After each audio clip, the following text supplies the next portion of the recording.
Partons maintenant dans la forêt de Białowieża, à la frontière biélorusse, à quelques heures de route de Varsovie. Ce paradis vert de 150 000 hectares, vieux de 10 000 ans, abrite la plus grande population de bisons d'Europe et surtout une biodiversité et des écosystèmes uniques au monde. Un trésor naturel classé au patrimoine de l'UNESCO, mais que le gouvernement polonais a décidé de débiter en rondelles. Il invoque la menace d'une espèce invasive pour transgresser la loi, mais sur place, personne n'est dupe et la résistance, là aussi, s'organise. Mon week-end en forêt, c'est notre nouvelle série. Elle est signée Benoît Chaumont avec Grégory Roudier.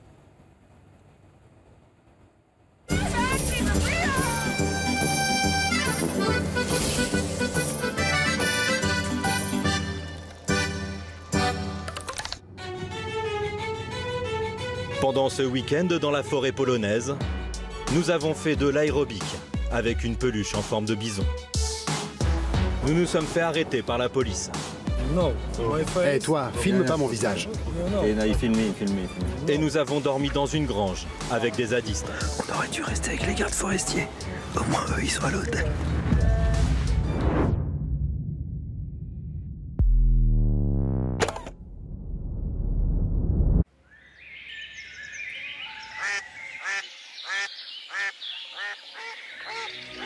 La forêt de Białowieża est la plus ancienne forêt primaire d'Europe.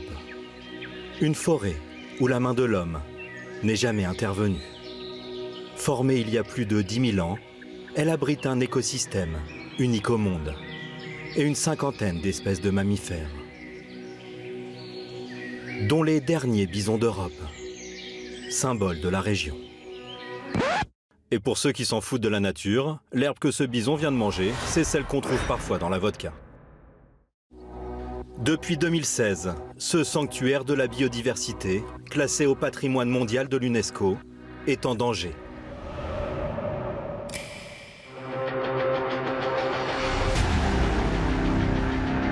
Le gouvernement polonais a lancé un abattage massif de la forêt. La Cour européenne de justice a demandé à la Pologne d'arrêter cette déforestation.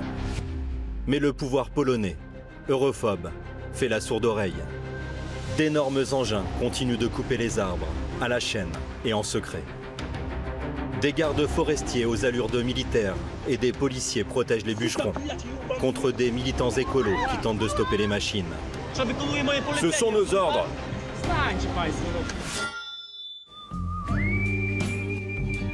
Nous allons passer un week-end dans le QG de ces activistes.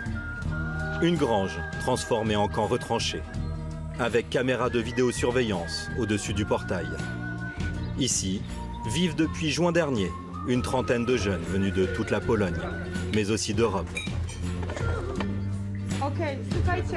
Leur mission, sauver la forêt.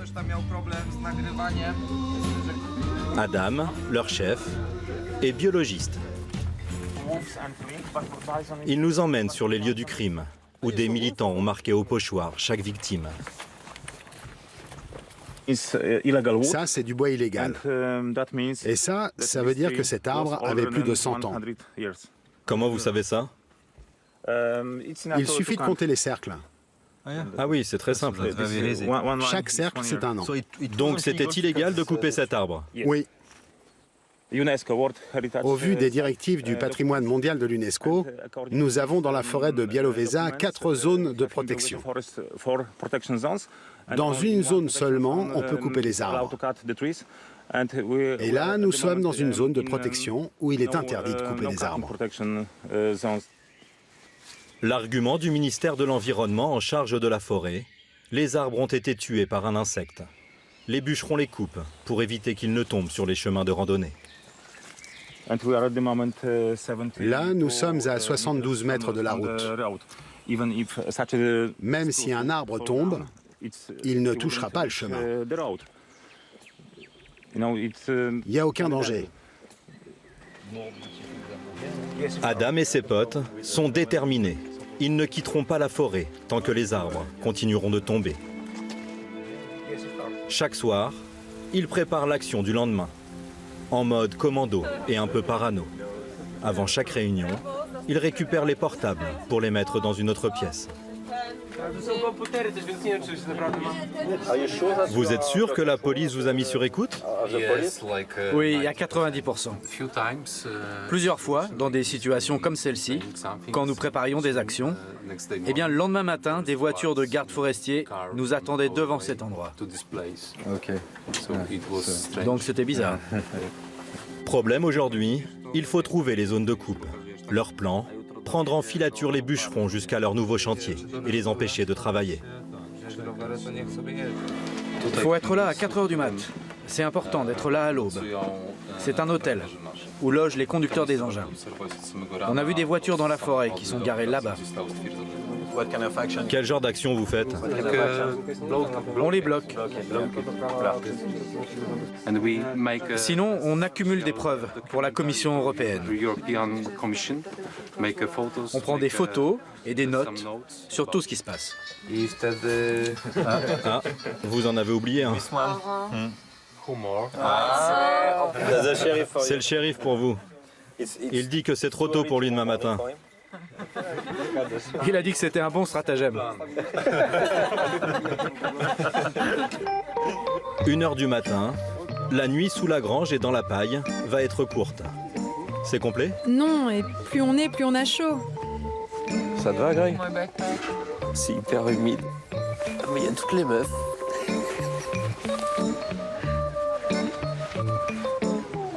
Ah, puis je suis dans le chemin en plus.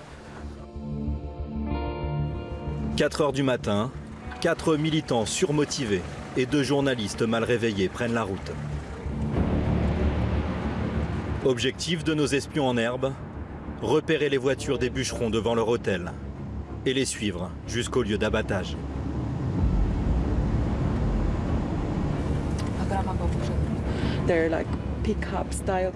Ils ont des pick-up avec des conteneurs d'essence sur le toit pour faire le plein des machines dans la forêt. C'est ça qu'on cherche.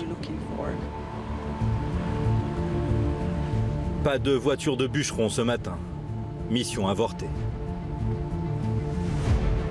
Au même moment, nous apprenons qu'à 30 km de là, en pleine forêt, des camions chargent du bois.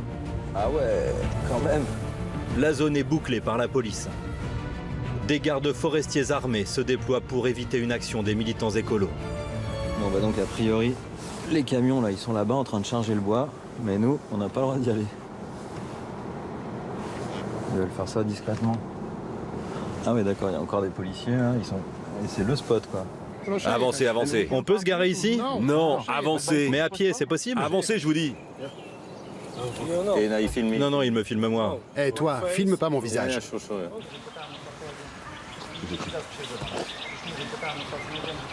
On a retrouvé dans la forêt des militants de Greenpeace qui préparaient une action, mais ça faut pas le dire. Et on s'est fait arrêter par la police. Ça fait une demi-heure qu'on est bloqué. Ils ont vérifié tous nos bagages, nos valises, nos iPhones, tout.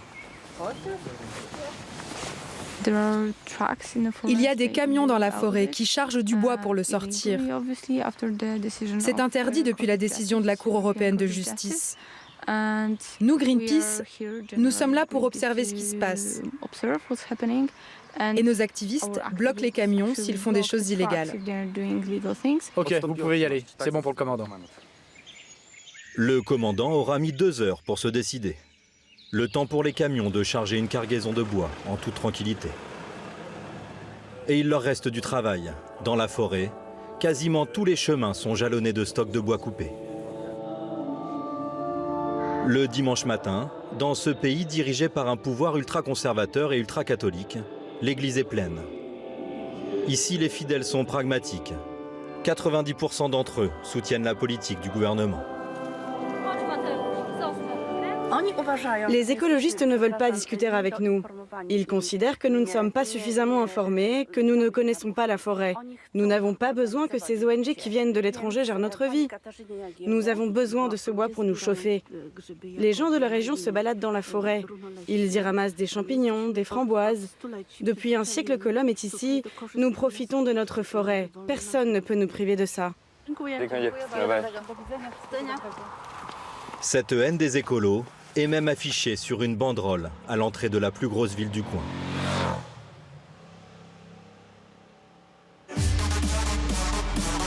Séance d'échauffement du sport local. La marche nordique. La manifestation est sponsorisée par l'administration qui s'occupe de l'abattage des arbres. L'occasion de faire un peu de propagande. Nous, les gardes forestiers, nous sommes vraiment chagrinés de voir cette catastrophe écologique. On aurait pu éviter cela si seulement on nous avait laissé agir contre ces insectes. Aujourd'hui, quelques activistes écolos, des médias, des scientifiques essayent de convaincre les Polonais que ce sont les gardes forestiers qui détruisent la forêt de Białowieża. On nous accuse des pires actions. Je ne peux pas laisser dire ça. Alors pour rétablir sa vérité, le porte-parole des bûcherons nous emmène au bois. Mettez votre ceinture. Tous les arbres abattus ont été, selon lui, tués par une petite bête. Il fallait les couper pour des raisons de sécurité. Ici, il y avait un épicéa vieux et sec. Il aurait pu à chaque moment, comme celui qui est là par terre, tomber sur la route.